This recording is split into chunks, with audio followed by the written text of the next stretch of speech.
지금 조정을 예상하고 있다는 말씀인 거죠? 둘 중 하나는 분명히 거짓말이라는 말인데 하반기 미 경제는 침체에 빠질 가능성이 높아진다는 말이지.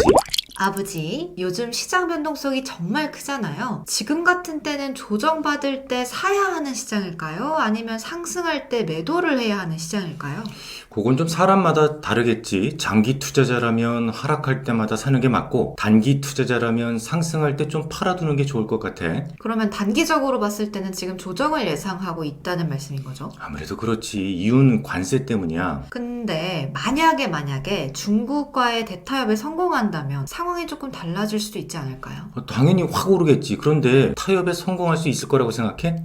근데 트럼프는 계속 대화 중이라고는 하는데 정작 중국에서는 가짜뉴스라고 하고 있잖아요. 트럼프 대통령은 백악관에서 열린 요나스 가르스테르 노르웨이 총리와의 오찬 회동에서 취재진으로부터 중국의 누구와 무역 대화를 나누냐는 질문에 그들은 오늘 오전에 회의했다. 회의 참석자들이 누구인지는 중요하지 않다. 우리는 어쩌면 나중에 공개할 수 있지만 그들은 오늘 오전에 만났으며 우리는 중국과의 만남을 가져왔다. 이런 식으로 대답을 했었는데요. 하지만 중국 외교부 거자쿤 대변인은 24일 정례 브리핑에서 최근 미국 쪽에서 미중 간 협상이 진행 중이며 심지어 합의에 이를 수 있다는 소식이 계속 전해지고 있는데 사실 확인을 해달라 하는 질문에 대해서 그건 가짜뉴스라고 일축을 했어요. 거자쿤 대변인은 내가 아는 바로는 중미 양측은 관세 문제에 대해 협의 또는 협상을 진행하지 않았으며 합의 도달은 말할 것도 없다. 관세 전쟁은 미국이 시작한 것이며 중국의 태도는 일관되고 명확하다. 싸운다면 끝까지 맞서 싸우되 대화의 문은 활짝 열려 있으며 대화와 협상은 평등과 존중,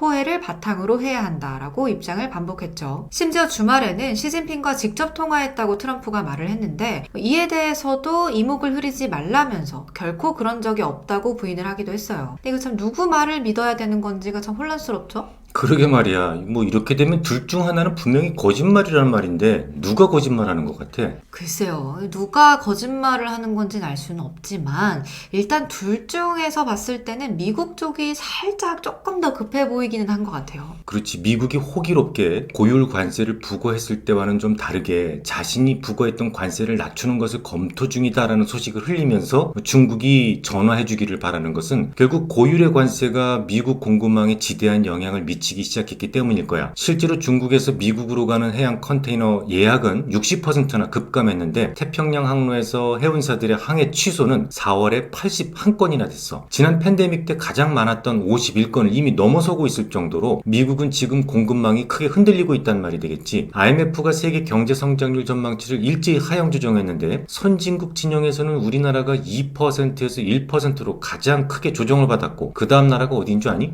미국? 맞아. 2.7%였던 것이 1.8%로 0.9%포인트나 하향 조정됐다고. 근데 뭐 아무래도 우리나라는 무역으로 먹고 사는 나라니까 이 무역 장벽이 고통으로 돌아올 수밖에 없다는 건 뭐 어쩔 수 없는 부분인데 관세 칼을 휘두른 미국이 그 다음으로 피해국이라는 점이 좀 아이러니한 부분인 것 같아요. 아무튼 트럼프는 시진핑과 통화를 원한다는 말을 수도 없이 했지만 시진핑은 여전히 꿈쩍도 하지 않고 있어. 왕이 외교부장에게도 마르코 루비오 국무장관에게 연락 좀 하라고 제안을 했지만 감감무소식이고 말이야. 징벌적으로 관세를 올리면 징징거리면서 고개를 숙일 줄 알았던 중국이 오히려 대차게 치고 나오니까 매우 당혹스러워하는 상황이라고 볼 수 있는데 관세 비용은 수출국이 내게 될 것이다라고 주장했던 스티븐 미란 백악관 경제자문위원장 요즘 좀 쑥 들어간 느낌이지? 이렇게 되면 미란 위원장이 주장했던 마러라고 합의에 대한 존재감도 당연히 약해질 수밖에 없을 거야. 그 마러라고 합의라는 게 달러 약세 유도 합의랑 또 미국 국채 보유국들이 가지고 있는 그 미국 국채를 100년 만기 미국 국채로 교환하는 게 핵심이었던 합의였잖아요. 이거 완전 양아치 같은 행동이라고 여기저기서 욕도 많이 먹긴 했는데요. 하지만 다행히도 스콧 베센트 재무장관이 일본과의 무역 협상에서 환율 목표가 전혀 없다고 강조를 하기도 했고 또 약달러 합의를 추구하지 않겠다는 걸 분명히 하고 있긴 하죠. 이미 달러가 흔들리고 있어서 약달러를 추구할 상황이 아니라는 것을 이제서야 주변 관료들도 알기 시작한 것 같아.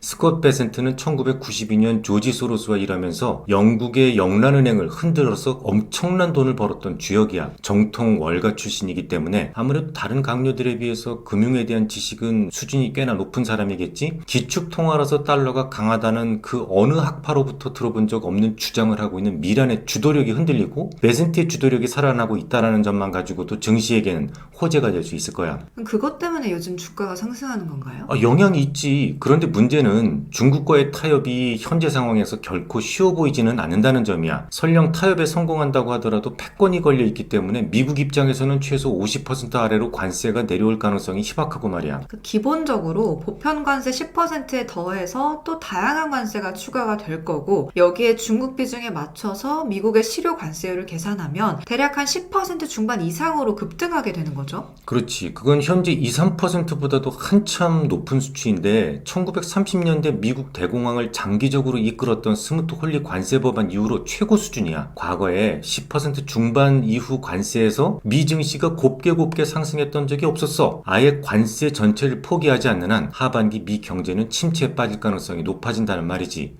기업들도 마찬가지야. 트럼프의 관세 정책 불확실성으로 인해서 앞으로 시장이 어찌 될지 모르는 상황에서 감히 설비 투자를 늘리고자 하는 회사가 몇 개나 되겠어? 그러면 하반기에 주가가 좀 흔들릴까요? 잠시나마 조정을 받을 수 있지 않을까 싶어. 아빠를 예를 들자면 최근 미 증시가 하락하면서 주식 비중을 약 12% 정도 늘렸었는데 반등을 주게 되면 다시 현금 비중을 18%까지 늘려잡을 생각이야. 다만 최대치로 잡아도 현금 비중 20%는 넘기지 않을 생각이야. 왜요? 조정이 길게 늘어질 것 같지 않기 때문에 그래. 올해 말을 지으면서 경기 반등 국면이 재개될 것으로 보는데 주가는 그보다 먼저 반응한다는 점을 감안한다면 그렇게 크게 밀리지 않고 곧장 반등을 시도할 가능성도 있거든. 첫 번째 이유는 트럼프가 정치적 리더십을 상실하게 될 가능성이 매우 높아. 이 달러를 잃게 될 경우 모두 거지가 될 수 있다는 것을 누구보다도 잘 알고 있는 미국 내 유대인들이 거의 총궐기하다시피 여론을 몰아가고 있잖아. 맞아요. 심지어 트럼프를 지지해왔던 공화당 성향의 지지자들도 하나둘 트럼프로부터 등을 돌리고 있는 상황이죠. 그리고 트럼프가 관세 정책에서 크게 후퇴할 가능성도 조금씩 보이고 있는 것 같아요. 이번에도 일주일 내로 발표하겠다던 반도체 관세가 지금 한 2주 정도 지났죠. 근데 아직 소식이 없잖아요. 그래, 내 생각이 맞다면 트럼프는 아주 빠르게 레임덕에 빠질 가능성이 높아. 만약 조정을 보인다고 하더라도 트럼프의 레임덕이 더욱 강해지는 올해 말 전후로 시장은 다시 제자리를 찾으려 할 거야. 하지만 그보다 앞서 경기가 침체될 조짐이 보이면 즉각 연준이 개입할 가능성이 높아 보여. 지금은 트럼프의 관세로 인한 물가가 어디까지 오를지 가늠할 수 없다는 이유로 금리 인하를 미루고 있지만 사실 지금 트럼프의 주장이 맞아. 금리를 인하해야 되는 시기다라는 판단이야. 경기가 침체되고 물가가 크게 오르지 않는다는 것만 확인된다면 연준은 반드시 개입할 것으로 보는데 늦어도 6, 7월이면 금리 인하의 시동을 다시 걸 것이다라고 생각해. 연준이 결국은 움직일 거라는 조짐은 이번 베이지북에서 어느 정도는 보였던 것 같아요. 일단 미 연준이 23일 공개한 4월 경기 동향 보고서, 즉 베이지북을 보면 경제 활동은 이전 보고서 이후 크게 변하지 않았지만 국제 무역 정책을 둘러싼 불확실성이 만연해 있다, 이렇게 진단을 했는데요. 하여간 이번 베이지북의 키워드도 온통 관세랑 불확실성이었단 말이죠. 관세에 대한 언급 횟수가 무려 107차례나 됐었는데 직전 보고서의 49회보다 2배 이상 언급이 됐어요. 그 말은 결국 연준에서 관세 때문에 고민하는 사람들이 그만큼 많아졌다는 것을 의미하는 거겠지. 그런데 또 이런 상황에서 연준 이사들이 6월 금리 인하 가능성을 열어두기 시작했죠. 베스엠의 클리블랜드 연방은행 총재는 CNBC와의 인터뷰에서 이런 말을 했어요. 연준은 명확하고 설득력 있는 데이터가 있다면 6월에 움직일 수 있다. 그 시점에 어느 것이 올바른 길인지 알 수 있을 것이다. 그 말은 자신의 생각이 옳은지는 잘 모르겠지만 일단 6월 전후로 금리 인하를 고민하고 있다는 말이잖아. 연준 내에서 가장 영향력이 크다는 크리스토퍼 월러 연준 이사 역시 블룸버그 TV와의 인터뷰에서 이렇게 이야기를 했어. 공격적인 관세 수준이 고용시장에 타격을 줄 경우 금리 인하를 지지할 것이다 라고 말이야. 이건 연준 이사들이 그동안 고수했던 금리 인하 신중론에서 약간은 금리 인하 가능성을 열어둔 것으로 해석할 수 있을 거야. 아무튼 결론적으로는 미 증시는 트럼프가 관세를 100% 포기하지 않는 이상 조정은 있을 수 있다는 말씀이네요. 그렇지. 하지만 조정이 있다고 하더라도 하반기에는 빠르게 반등을 줄 수 있을 것으로 보여. 느린 투자자라면 그냥 보유하는 전략, 빠른 투자자라면 20% 이내에서 현금 비중을 만들었다가 다시 매수하는 전략이 좋을 거야.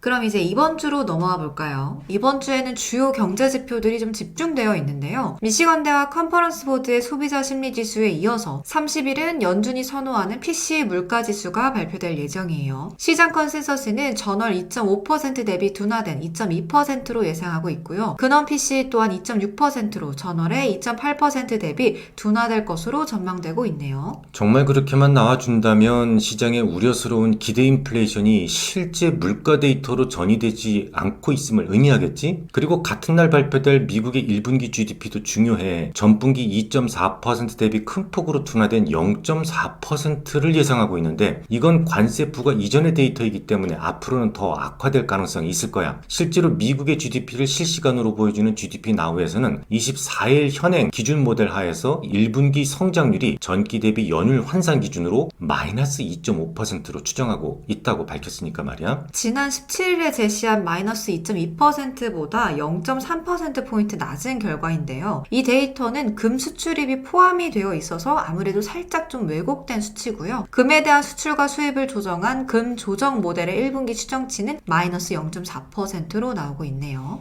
이 수치 역시 종전 대비 0.3%포인트 하향 조정되고 있는 건데 대부분 관세 때문이다라고 입을 모으고 있지. 이어서 5월 1일에는 한국 4월 수출 동향이 발표될 예정인데요. 컨센서스는 마이너스 1%를 기록할 전망이에요. 일단 계절적으로 4월은 일평균 수출액이 상반기 중 두 번째로 낮은 달이기도 하겠지만 4월 1일부터 20일까지 데이터에서는 반도체를 제외한 전 품목 수출 증가율이 마이너스로 전환된 상황이야. 미국 상호관세가 7월 9일까지 90일간 유예되었다곤 하지만 10% 기본 관세가 부과 중이기 때문에 우리처럼 수출로 먹고 사는 나라들에게는 당연히 타격이 있을 수밖에 없었겠지.